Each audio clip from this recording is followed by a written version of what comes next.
busca la promesa.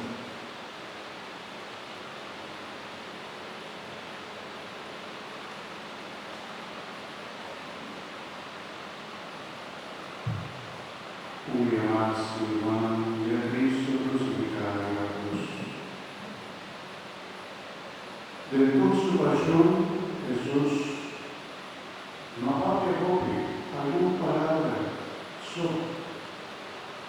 Ella habla solamente argumente, como porta en esos de patria. Pero la mayoría del camino de Dios será caer en silencio.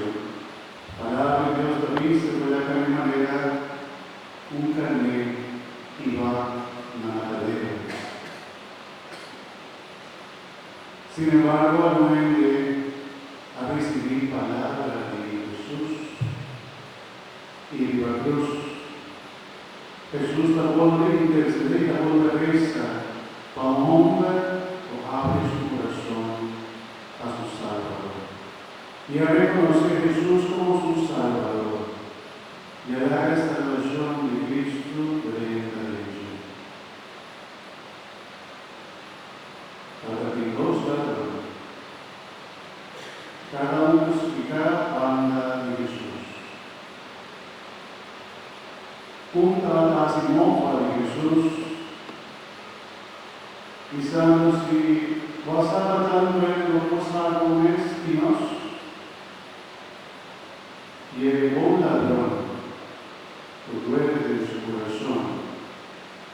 Era recriminar de otro hombre pisando con una cinta y dolor. Nos está crucificado y nos está culpable que me quiera aceptar. Pero aceptar porque acá identificar. Y la dice Jesús también no está inocente. Está inocente que no merece el castigo. Llegó el ladrón a pedir Jesús, Señor, corta la de mí, por la reina del reino de Dios. Y Jesús aparte con él. Árboles, luego renta el reino de Dios junto con él. De hombre para el cielo.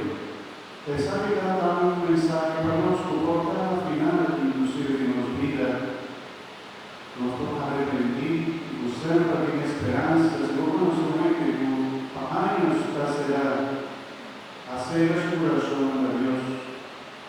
Y no acorde palabra ni hambre, nada tan imposible para Dios. Y corta como ahora nos mira Cristo crucificado, que abre nuestro corazón.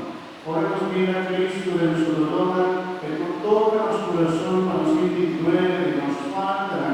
Y para nos claman a Dios gritando auxilio, ayudar y salvar, mi Señor. Y arrepentir y faltan y derrotan. María nos canta, renueva, mi Señor. Ya no quiero ser igual. Renueva, mi Señor. Ya no quiero ser igual. Pero cuando dice la palabra de mi hermano, nos hace así y dolor, y nos fijan y portar Cristo crucificado, su cara sangrada, su dolor, su culpa bien llaga por tocar nuestro corazón. Cristo crucificado, usted vivió por nosotros.